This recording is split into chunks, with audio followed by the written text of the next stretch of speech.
Carved out of a single massive piece of volcanic rock, the magnificent Kailasa Temple is dedicated to the Hindu god Shiva. Although mainstream scholars contend monks using prehistoric tools carved the shrine out of stone in 25 years, ancient legend says it was built in just 1 week.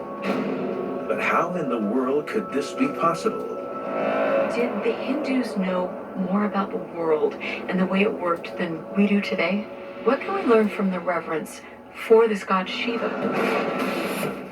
According to the ancient Indian text of the Mahabharata, Shiva is known as the Great Destroyer and one of the most important gods in the Hindu pantheon. When you look at the 4,000-year-old text, they describe Shiva as an incredibly powerful being that had access to what we would describe today as modern technologies.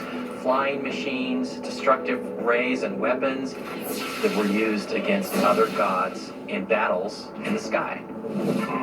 In Hinduism, Shiva's gender is androgynous and often depicted as being male or female. Shiva is also portrayed with multiple arms to express the deity's superhuman power. And one thing is certain, these traits attributed to Shiva can only be described as otherworldly.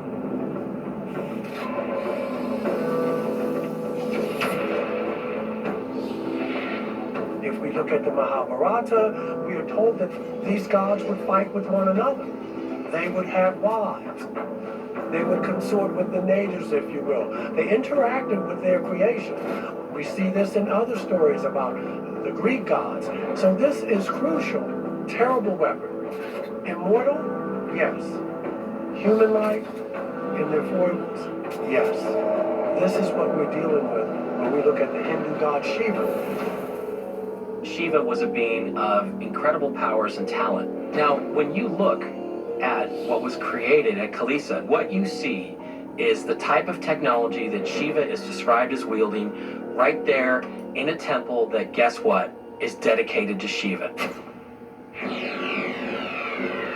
And you have to ask yourself, is it possible that Shiva was a real flesh and blood being who came here to Earth from another world and wielded these incredible technologies? When you look at this megalithic structure, the evidence points to the fact that the people of the area had help from advanced ET beings in ancient times that had what we would call supernatural technology that used laser-guided instruments to cut this mountain up and turn it into a temple. Does the evidence found at sacred sites like the Kailasa Temple, sanctuary of Apollo at Delphi, Wat Phra Dhammakaya, Mecca, and Temple Mount suggest that early man may have had contact with an extraterrestrial intelligence? And might recent UFO activity at such sites reflect a continuous alien connection? In modern times, we call them UFO. Maybe these are the same exact objects that have been showing up for thousands of years.